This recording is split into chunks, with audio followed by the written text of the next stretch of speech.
Shalom, selamat bertemu dengan program Sikap Selidiki Alkitab. Mari kita berdoa.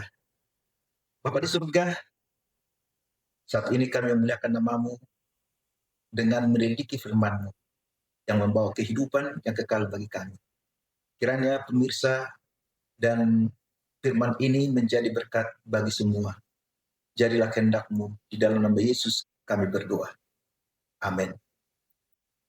Saat ini kita akan membahas tentang 7 alasan mengapa orang Kristen tidak lagi menguduskan hari Sabat. Karena cukup banyak 7 alasan, maka di sesi yang pertama ini, alasan pertama sampai alasan yang ketiga.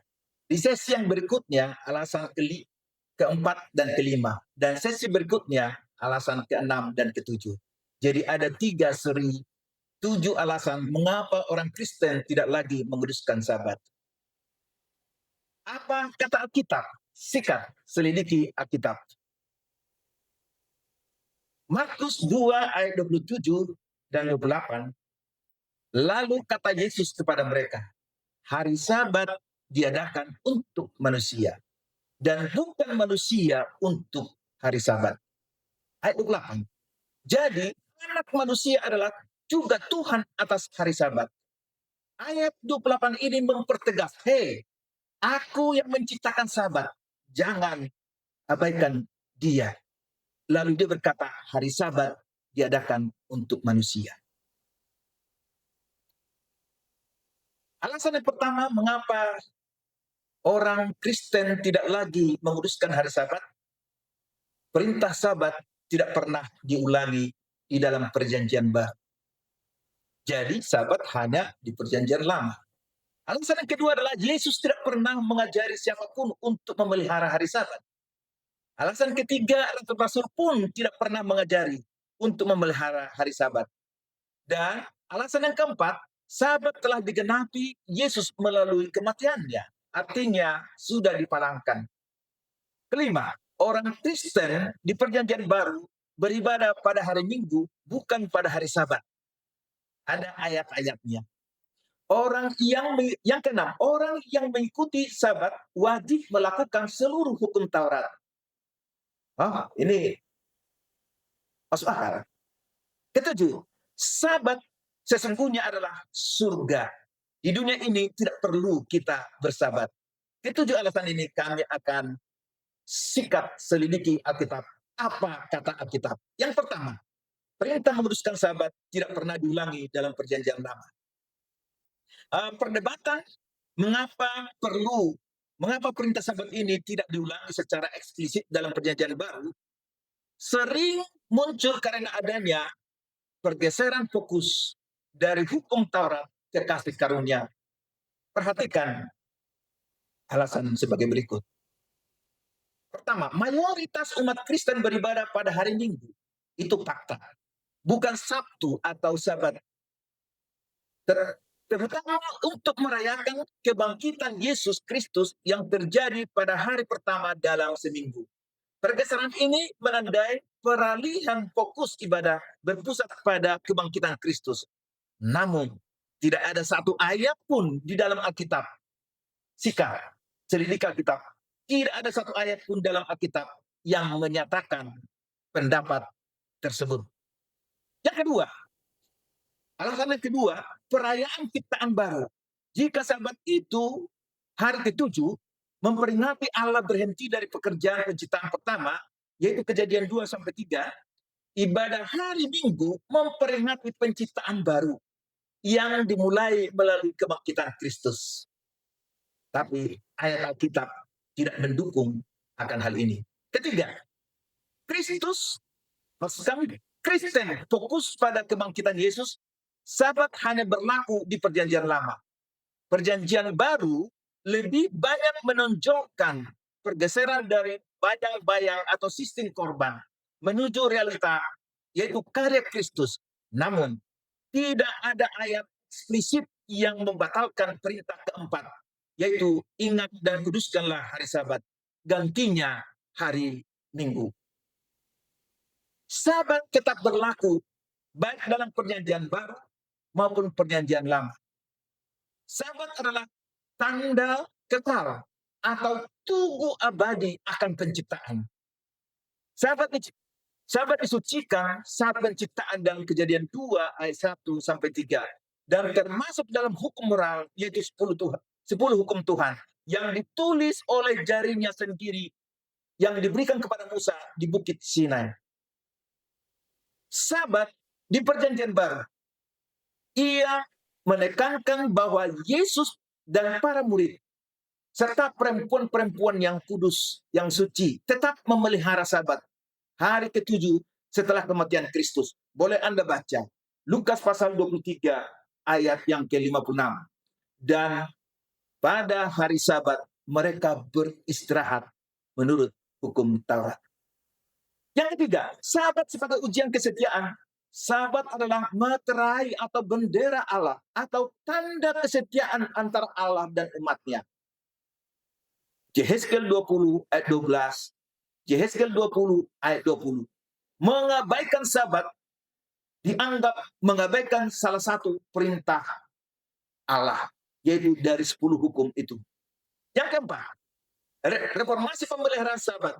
Benar, Yesus menyerukan reformasi dalam memelihara Sabat. Bukan hanya sebagai hari libur, tetapi hari yang suci, hari yang kudus, hari yang penuh berkat. Ia menasihati agar keluarga berhimpun, berdoa, dan tidak mengerjakan pekerjaan duniawi sejak matahari terbenam, hari Jumat sore, hingga matahari terbenam, hari Sabtu, sesuai dengan hukum yang keempat. Yesus sendiri tidak membatalkan hukum Musa, apalagi 10 perintah Allah. Anda baca Matius 5 ayat 17 sampai ayat 18. Perintah hukum keempat tidak akan bisa dikeluarkan dari perintah 10 perintah Allah. Mari kita baca Matius 22 ayat 37 sampai 40. Yesus luar biasa meringkaskan 10 hukum di dalam Matius pasal 22 ayat 37 sampai 40. 37. Jawab Yesus kepada mereka, kasihilah Tuhan Allah dengan segenap hatimu dan dengan segenap jiwamu dan dengan segenap akal budimu. Itulah hukum yang utama dan yang pertama, yaitu hukum yang pertama sampai hukum keempat.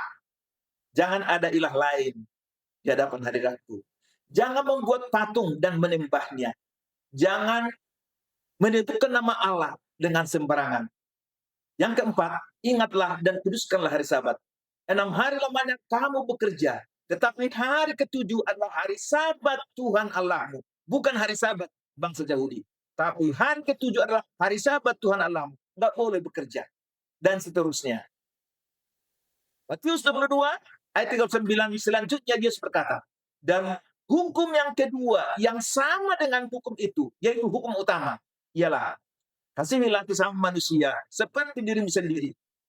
Itulah hukum yang kelima sampai hukum yang ke-10. Masih ingat hukum kelima? Hormatilah, hai anak-anak, hormatilah orang tua. Jangan membunuh, jangan berzina, jangan mencuri, jangan mengucapkan saksi dusta, jangan mengingini. Itu adalah hukum kasih terhadap sesama manusia. Jadi, dengan kata lain, bahwa 10 hukum itu, itulah sesungguhnya yang disebut hukum kasih. Perhatikan ayat yang ke-40. Kita baca sama-sama. Pada kedua hukum inilah tergantung seluruh hukum Taurat dan kitab para nabi. Bila mana Alkitab ini diringkaskan, maka penjabarannya adalah Alkitab ini. Ringkasannya adalah 10 hukum Allah. Sekali lagi, pada kedua hukum inilah tergantung seluruh hukum Taurat dan kitab para nabi. Siapa yang meniadakan salah satu dari 10 perintah Allah tersebut, sekalipun yang paling kecil, dan mengajarkannya demikian kepada orang lain, ia akan menduduki tempat yang paling rendah di dalam kerajaan surga. Matius 5 ayat 19. Catatan perlu diingat.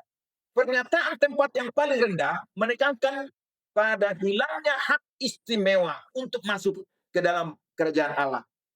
karena ketidaktaatan yang disengaja. Itu peringatan terhadap ketidaktaatan dan sangat serius terhadap dosa yang paling rendah.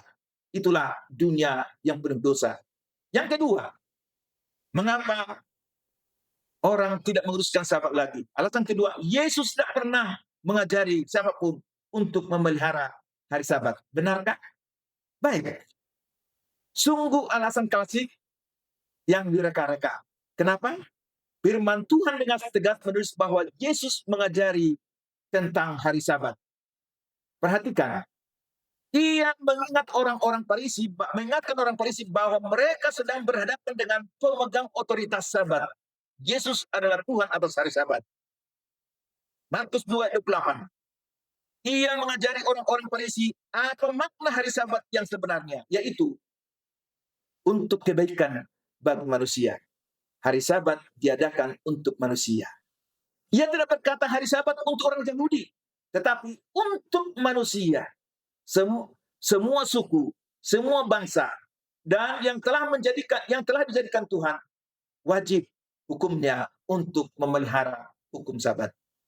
Matius 12 ayat 12, Yesus mengajari orang-orang Farisi, ahli Taurat dalam banyak hal yang boleh dikerjakan pada hari Sabat. Apa itu? Matius 12 ayat 12. Bukankah manusia itu jauh lebih berharga daripada domba? Karena itu, boleh berbuat baik pada hari Sabat. Lihatlah, dalam Matius 12 ayat 18 dan 21 sampai 21. Lihatlah, itu hambaku yang kepilih, yang kukasihi, yang kepadanya jiwaku berkenan. Aku akan menaruh rohku ke atas mereka, dan mereka akan memaklumkan hukum atau menuruti akan hukum kepada bangsa-bangsa sampai ia menjadikan hukum itu menang. Hukum itu harus menang. Artinya jangan dilawan hukum Tuhan.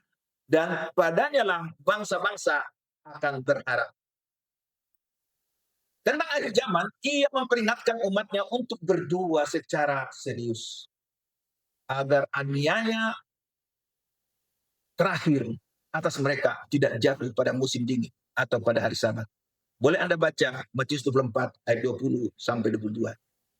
Dan doa Yesus dalam Yohanes 17 ayat 8. Sebab segala firman-Mu yang telah Engkau sampaikan kepadaku, telah Kusampaikan kepada mereka, dan mereka telah menerimanya. Artinya tentang Sabat, Yesus sangat jelas, telah disampaikan kepada mereka, dan mereka pun telah menerimanya. Putranya telah menyelesaikan tugas yang dipercayakan kepadanya. Dalam konteks ini, merestorasi perintah keempat, ingat dan kuduskanlah hari Sabat. Tujuannya agar tetap satu di dalam Kristus. Lukas 4 ayat 16, Yesus sebagai teladan penurutan untuk menguduskan Sabat. Sebagaimana Lukas 4 ayat 16, ia datang ke Nazaret tempat ia dibesarkan. Dan menurut kebiasaan Yesus, pada hari Sabat ia masuk ke rumah ibadat. Lalu berdiri membaca dari Alkitab. Baik, alasan berikutnya, alasan ketiga. Tanggapan mengapa orang Kristen tidak menguduskan Sabat. Rasul-rasul tidak pernah mengajari siapapun untuk memelihara hari Sabat. Benarkah demikian? Pernyataan ini sungguh tidak benar dan tidak alkitabiah. Alkitab dan sejarah gereja bisa membuktikan bahwa ajaran ingat dan kuduskanlah hari Sabat diteruskan oleh para rasul kepada jemaatnya. Di dalam Yohanes 17 ayat 8, rasul-rasul menerima pengajaran Yesus dan melakukan semua pengajarannya dalam kehidupan mereka. Sebab segala firman yang Engkau sampaikan kepadaku telah Kusampaikan kepada mereka, dan mereka pun telah menerimanya. Jadi, rasul-rasul menerima ajaran tentang Sabat dari Yesus. Di dalam Kisah 15 ayat 1, sebab sejak zaman dahulu hukum Musa diberitakan tiap-tiap kota, dan sampai sekarang hukum itu dibacakan tiap-tiap hari di rumah ibadat. Perhatikan Kisah 13 ayat 14, ayat 42 dan 44 di Antioquia, yaitu di Yunani, mereka setiap hari Sabat beribadah kepada Tuhan. Kisah yang kedua di Filipi, yaitu di Makedonia, Kisah 16 ayat 13. Setiap hari Sabat mereka beribadah kepada Tuhan dan tidak bekerja, tetapi beribadah kepada Tuhan.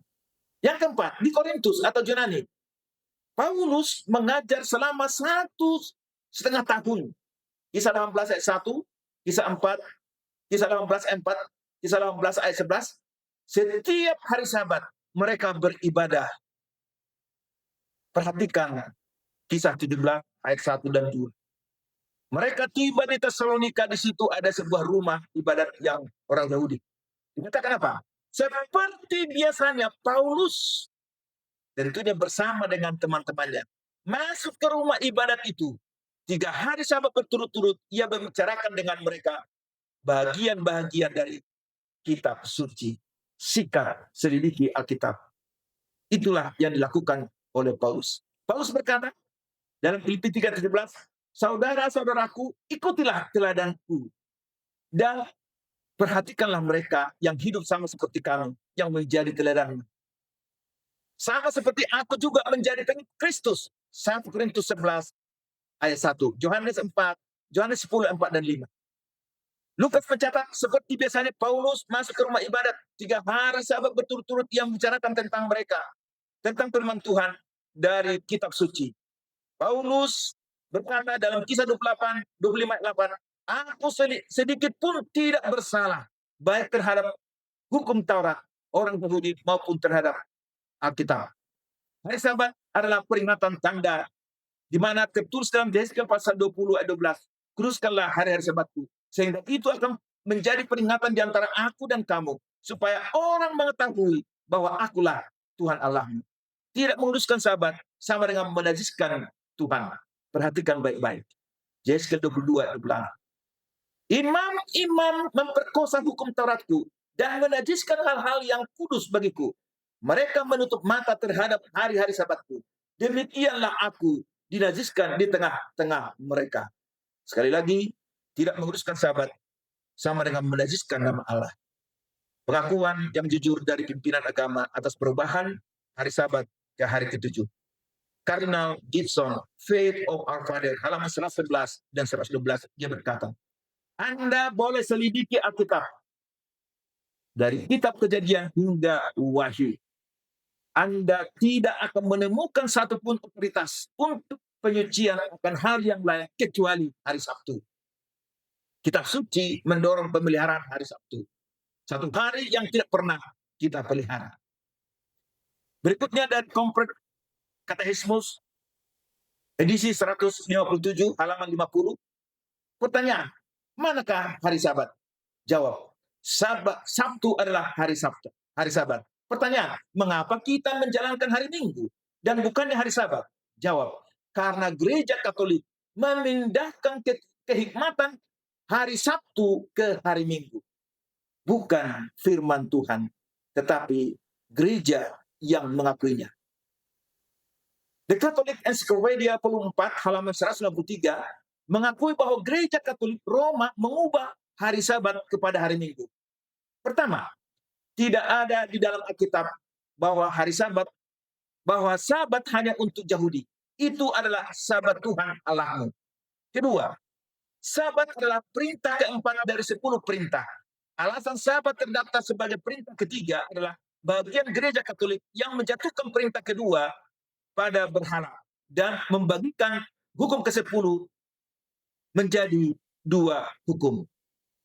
Ingat dan kuduskanlah hari Sabat. Tuhan Yesus tidak pernah merubahnya. Lukas 4 ayat 16. Hingga di dunia baru nanti kita akan beribadah menyembah Allah. Yesaya 66 ayat 22 dan 23. Mari kita berdoa. Bapa di surga, kiranya apa yang kami boleh sampaikan, kekeliruan pendapat di kalangan umat Tuhan yang mengaku sebagai Kristen, kiranya diluruskan melalui firman, sikap selidiki Alkitab. Di dalam nama Yesus kami berdoa. Amin. Pemirsa, jangan lupa bagikan firman ini kepada sahabat-sahabat dan teman-teman, sehingga mereka boleh menikmati berkat-berkat Sabat yang begitu baik yang disediakan Tuhan, dan kita pun dikuduskan. Tuhan Yesus memberkati.